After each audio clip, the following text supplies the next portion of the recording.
యోహాను సువార్త 1వ అధ్యాయము 1వ వచనం. ఆదియందు వాక్యము ఉండెను, వాక్యము దేవుని యొద్ద ఉండెను, వాక్యము దేవుడై ఉండెను. 2వ వచనం. ఆయన ఆదియందు దేవుని యొద్ద ఉండెను, సమస్తమును ఆయన మూలముగా కలిగెను. 3వ వచనం. కలిగి ఉన్నదేదియు ఆయన లేకుండా కలగలేదు. 4వ వచనం. ఆయనలో జీవముండెను, ఆ జీవము మనుషులకు వెలుగై ఉండెను. 5వ వచనం. ఆ వెలుగు చీకటిలో ప్రకాశించున్నది గాని చీకటి దాన్ని గ్రహింపకుండెను. 6వ వచనం. దేవుని యొద్ద నుండి పంపబడిన ఒక మనుష్యుడు ఉండెను, అతని పేరు యోహాను. 7వ వచనం. అతని మూలముగా అందరూ విశ్వసించినట్లు అతడు ఆ వెలుగును గుర్చి సాక్ష్యమిచ్చుటకు సాక్షిగా వచ్చెను. 8వ వచనం. అతడు ఆ వెలుగై ఉండలేదు గాని ఆ వెలుగును గుర్చి సాక్ష్యమిచ్చుటకు అతడు వచ్చెను. 9వ వచనం. నిజమైన వెలుగు ఉండెను, అది లోకంలోనికి వచ్చుచు ప్రతి మనిషిని వెలిగించుచున్నది. 10వ వచనం. ఆయన లోకములో ఉండెను, లోకం ఆయన మూలముగా కలిగెను గాని లోకం ఆయనను తెలుసుకొనలేదు. 11వ వచనం. ఆయన తన స్వకీయుల యొద్దకు వచ్చెను, ఆయన స్వకీయులు ఆయనను అంగీకరింపలేదు. 12వ వచనం.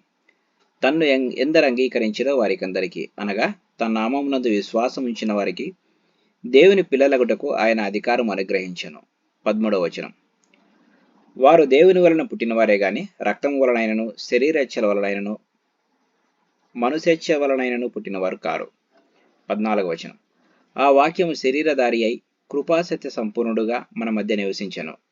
తండ్రి వలన కలిగిన అద్వితీయ కుమారుని మహిమ వలె మనము ఆయన మహిమను కనుగొంటిమి. 15వ వచనం.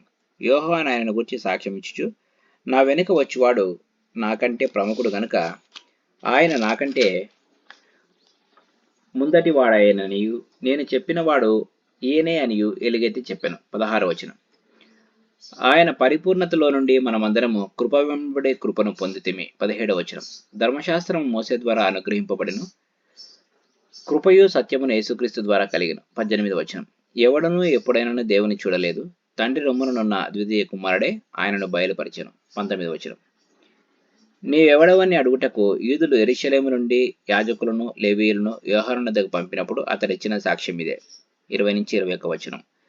అతడు ఎరుగననక ఒప్పుకొనెను, క్రీస్తును కానని ఒప్పుకొనెను. కాగా వారు, మరి నీవెవరవు, నీవు ఏలియావా అని అడుగగా అతడు కానెను. 22వ వచనం. నీవు ప్రవక్తవా అని అడుగగా కానని ఉత్తరమిచ్చెను.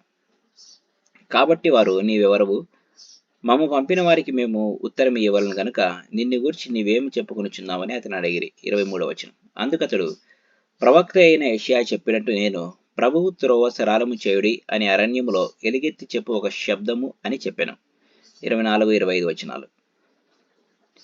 పంపబడిన వారు పరిసయ్యులకు చెందిన వారు, నీవు క్రీస్తువైనను ఏలియావైనను ఆ ప్రవక్తవైనను కాని ఎడల ఎందుకు బాప్తిస్మిచ్చుచున్నావని అతనిని అడగగా 26-27 వచనాలు. యోహాను, నేను నీళ్ళలో బాప్తిస్మిచ్చుచున్నాను గాని నా వెనుక వచ్చుచున్నవాడు మీ మధ్య ఉన్నాడు, మీరు ఆయనను ఎరుగరు, ఆయన చెప్పుల వారిని ఇప్పటికైనను నేను యోగ్యుడను కానని మీ వారితో చెప్పెను. 28వ వచనం. యోహాను బాప్తిస్మిచ్చుచున్న యోర్దాను నదికి అవలనున్న బేతనియాలో ఈ సంగతులు జరిగెను. 29వ వచనం. మరునాడు యోహాను యేసు తన యొద్దకు రాగా చూచి, ఇదిగో లోక పాపమును మోసుకొని పోవు దేవుని గొర్రెపిల్ల. 30వ వచనం.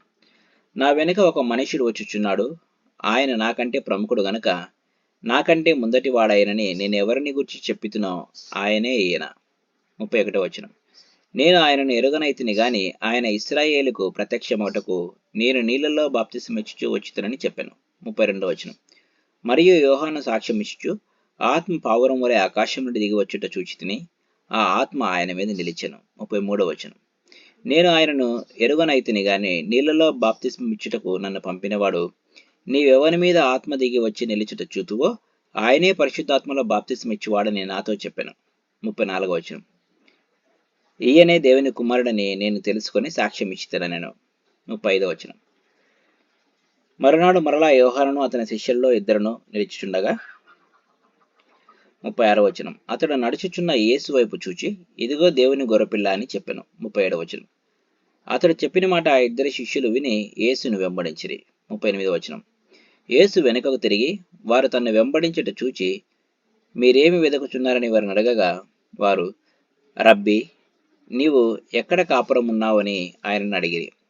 రబ్బీ అనే మాటకు బోధకుడని అర్థము. 39వ వచనం. వచ్చి చూడుడని ఆయన వారితో చెప్పగా వారు వెళ్ళి ఆయన కాపురమున్న స్థలమును చూచి ఆ దినము ఆయన యుద్ధ బస చేసిరి. అప్పుడు పగలు రమారమి 4 గంటల వేళ ఆయన. 40 యోహాను మాట విని ఆయనను వెంబడించిన ఇద్దరిలో ఒకడు సీమోను, పేతురు యొక్క సహోదరుడైన అంద్రెయ.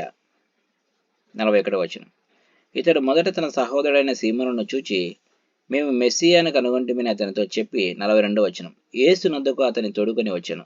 మెస్సియాను మాటకు అభిషక్తుడు అని అర్థము. యేసు అతని వైపు చూచి, నీవు యోహాను కుమారుడవైన సీమోనువు, నీవు కేఫా అనబడదు అని చెప్పాను. కేఫా అను మాటకు రాయి అని అర్థము. 43 మరునాడు ఆయన గలిలయకు వెళ్ళగోరి ఫిలిప్పును కనుగొని నన్ను వెంబడించమని అతనితో చెప్పాను.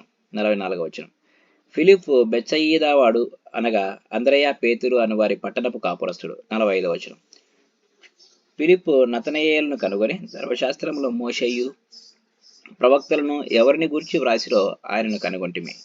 ఆయన యేసేపు కుమారుడైన నజరేయుడగు యేసు అని అతడితో చెప్పాను. 46 అందుకు నతనయేలు, నజరేతులో నుండి మంచిదేదైనా రాగలదా అని అతనిని అడుగగా, వచ్చి చూడమని ఫిలిప్పు అతనితో అనెను.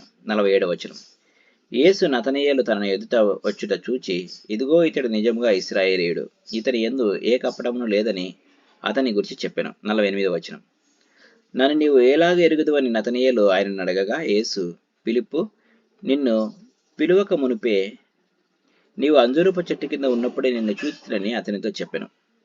49 నతనయేలు, బోధకుడా, నీవు దేవుని కుమారుడవు, ఇశ్రాయేలు రాజువు అని ఆయనకు ఉత్తరం ఇచ్చిన. 50 అందుకు యేసు, ఆ అంజూరపు చెట్టు క్రింద నిన్ను చూచితినని నేను చెప్పినందువలన నీవు నమ్ముచున్నావా? వీటికంటే గొప్ప కార్యములు చూతు అని అతనితో చెప్పాను.